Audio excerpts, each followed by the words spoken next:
Donald Trump किस तरह की तैयारी कर रहे हैं, दिखाइए। डोनाल्ड ट्रंप ने कह दिया है कि अब आर या पार की लड़ाई होगी। पहली तस्वीर दिखाइए। मिडिल ईस्ट में ट्रंप वेनेजुएला के बाद से लगातार तैयारी कर रहे हैं और अब यूएसएस गिराल उतार दिया और ये वो शैतान है जो मिडिल ईस्ट में कोहराम मचाएगा।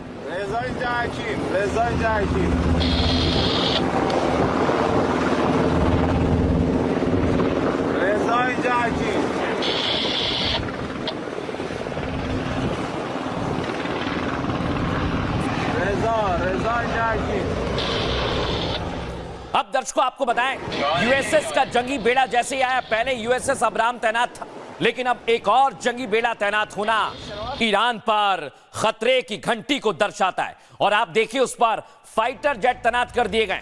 इनकी संख्या मैं आपको बता रहा हूं, यहां आप देखिए दावा किया जा रहा है 14 से 15 फाइटर जेट्स की तैनाती की है और ये ज्यादा भी हो सकते हैं। यानी ईरान पर पूरी तैयारी क्या डोनाल्ड ट्रंप ने कर ली है। और आपको दिखाता हूं एक और तस्वीर। इसके पहले B-2 बॉमर से हमला किया था, अब B-52 बॉमर भी ईरान पर कहर बरपा सकते हैं। उसकी पूरी तैयारी आपके सामने हमें सुनाइए जरा।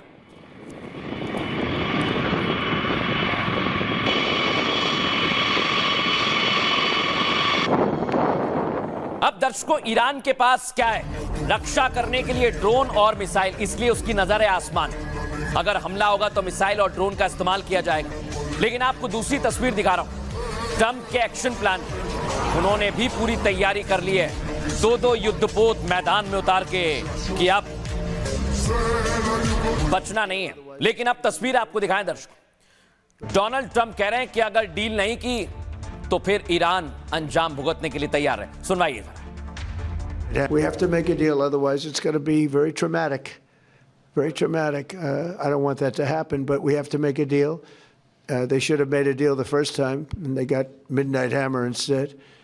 And this will be very traumatic for Iran if they don't make a deal. Look, if they don't make a deal, then it'll be a different story. But we had a very good meeting yesterday with Bibi Netanyahu, and he understands, but it's ultimately up to me.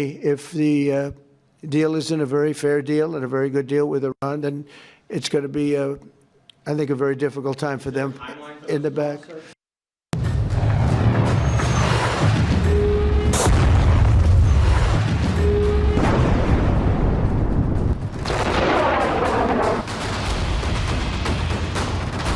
Iran को Trump का आखिरी ultimatum मिल गया है, deal करो नहीं तो विनाशकारी भयंकर अंजाम के लिए रेडी रहो। ये धमकी नेतन्याहू के साथ ट्रंप की बैठक के बाद आई। ईरान पर कब हमला होगा, कहां अटैक होगा, दिन में या रात में, समंदर से या आसमान से, ऑपरेशन का प्लान लॉक हो चुका है। लेकिन इस धमकी से सुप्रीम लीडर पर कोई असर नहीं पड़ा। खामनेई हर हमलावर रणनीति के लिए तैयार हैं, मिडिल ईस्ट में युद्ध की पूरी प्लानिंग कर चुके हैं।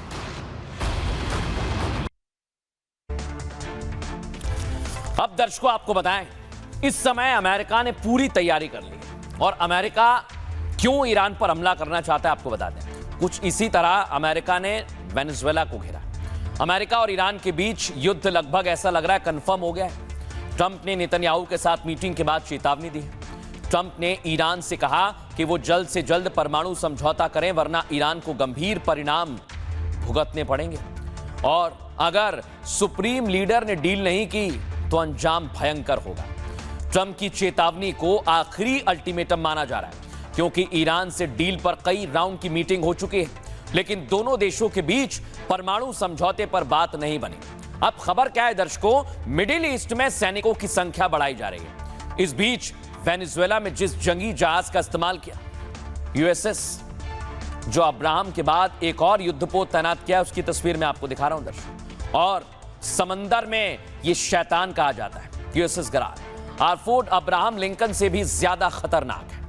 इसमें F-35 जैसे करीब 100 लड़ाकू विमान रखे जा सकते हैं। यह अकेला नहीं लड़ता, इसके साथ 10-15 और जहाज भी होते हैं दर्शक। हमले की स्थिति में यूएसएस गिराल ग्रुप के साथ एक्शन में आ जाता है। महज कुछ घंटों में 160 से ज्यादा बार विमान उड़ान भर सकते हैं। खुद की रक्षा के लिए मिसाइल, गन और रडार सब कुछ इसमें है।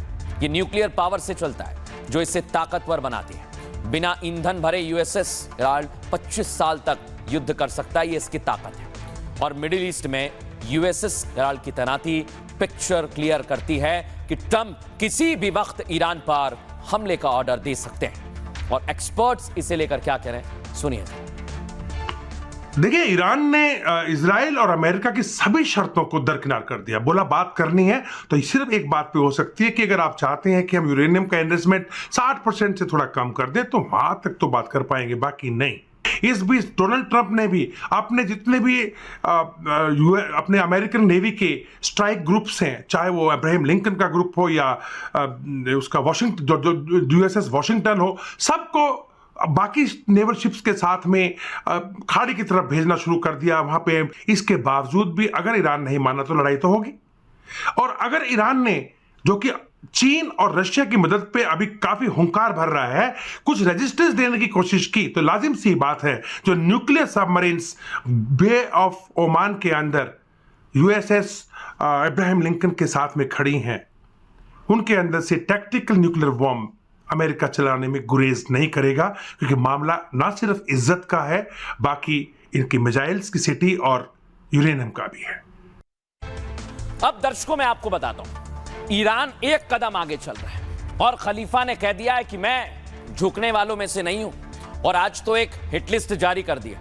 इसमें किस किस का नाम है दर्शकों, सबसे पहले आप देखिए, इजराइल के पीएम बेंजामिन नेतन्याहू, इसी के साथ साथ मोसाद के चीफ का नाम है, बड़े अधिकारियों का नाम है। आप समझ सकते हैं ये ईरान की हिट लिस्ट है।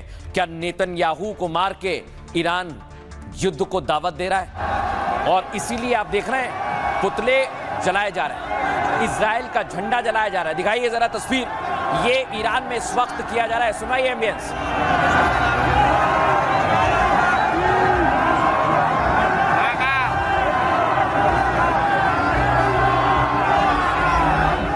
अब दर्शकों देखिए, आप ईरान में लोग खुलेआम अमेरिकी राष्ट्रपति ट्रंप को धमकी दे रहे हैं। सुनिए जरा क्या कह रहे हैं।